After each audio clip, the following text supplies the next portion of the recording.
बेकसूर लोगों की जानें गई हैं, लेकिन उन सब में हमारा तो कोई कसूर नहीं है ना। जिस तरह अब हमारा वीज़ा 9 साल बाद लगा है और अब एकदम से हम जो उन्होंने हमें रूल्स बताया हमने उन पे फॉलो किया है। एलटीवी के लिए भी हमने अप्लाई कर दिया था, जो उन्होंने टाइम की लिमिट बताई थी, और अब एकदम से वो हमें बोल रहे हैं कि ये जो सब कुछ हुआ है इसकी वजह से आपको रिटर्न करना है। साल तक हमने इंतज़ार किया, फिर हमारी ऑनलाइन शादी हुई है। मेरी फुप्पो के बेटे हैं, मतलब बुआ के बेटे हैं मेरी। हमारा ऑनलाइन निकाह हुआ है, फिर हमें वीज़ा मिला है और अब 2 माह हुए हैं मुझे आए हुए, और ये एकदम से ऐसे। केंद्रीय रिजर्व पुलिस बल यानी सीआरपीएफ ने अपने एक जवान मुनीर अहमद को पाकिस्तानी महिला से अपने शादी की बात छिपाने के आरोप में सेवा से बर्खास्त कर दिया है, क्योंकि जवान का आचरण राष्ट्रीय सुरक्षा के लिए हानिकारक पाई गई। जवान मुनीर अहमद की आखिरी तैनाती देश के प्रमुख आंतरिक सुरक्षा बल सीआरपीएफ की 41वीं बटालियन में थी। आधिकारिक सूत्रों ने बताया कि जवान मुनीर अहमद को उन नियमों के तहत सेवा से बर्खास्त किया गया है जिसके तहत जांच की जरूरत नहीं होती।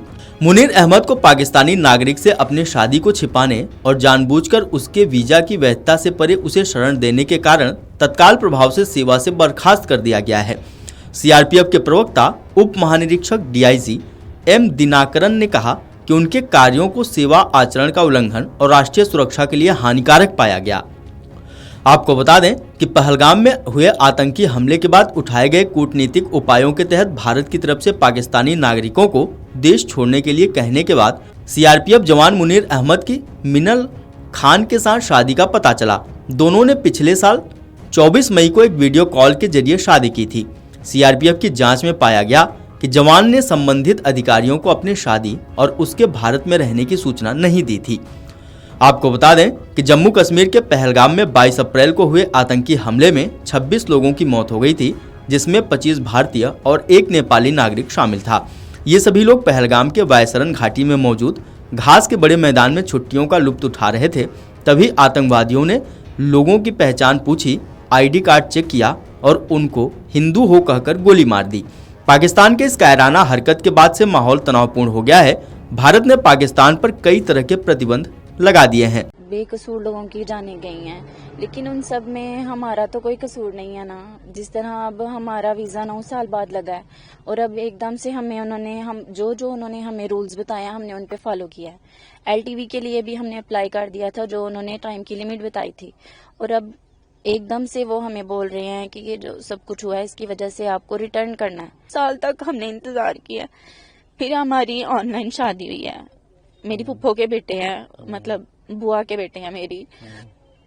हमारा ऑनलाइन निकाह हुआ है, फिर हमें वीज़ा मिला है और अब 2 माह हुए हैं मुझे आए हुए, और ये एकदम से ऐसे। केंद्रीय रिजर्व पुलिस बल यानी सीआरपीएफ ने अपने एक जवान मुनीर अहमद को पाकिस्तानी महिला से अपनी शादी की बात छिपाने के आरोप में सेवा से बर्खास्त कर दिया है, क्योंकि जवान का आचरण राष्ट्रीय सुरक्षा के लिए हानिकारक पाई गई। जवान मुनीर अहमद की आखिरी तैनाती देश के प्रमुख आंतरिक सुरक्षा बल सीआरपीएफ की 41वीं बटालियन में थी।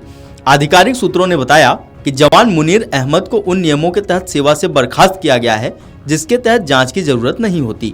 मुनीर अहमद को पाकिस्तानी नागरिक से अपनी शादी को छिपाने और जानबूझकर उसके वीजा की वैधता से परे उसे शरण देने के कारण तत्काल प्रभाव से सेवा से बर्खास्त कर दिया गया है। सीआरपीएफ के प्रवक्ता उप महानिरीक्षक डीआईजी एम दिनाकरन ने कहा कि उनके कार्यों को सेवा आचरण का उल्लंघन और राष्ट्रीय सुरक्षा के लिए हानिकारक पाया गया। आपको बता दें कि पहलगाम में हुए आतंकी हमले के बाद उठाए गए कूटनीतिक उपायों के तहत भारत की तरफ से पाकिस्तानी नागरिकों को देश छोड़ने के लिए कहने के बाद। वीडियो डेस्क अमरउजाला.com। अगर आप ये वीडियो YouTube पर देख रहे हैं तो हमारे चैनल को सब्सक्राइब कर बेल आइकन दबाएं, और Facebook पर देख रहे हैं तो हमारे पेज को लाइक करें। 8 मिलियन प्लस सब्सक्राइबर, आपके इस भरोसे के लिए बहुत धन्यवाद।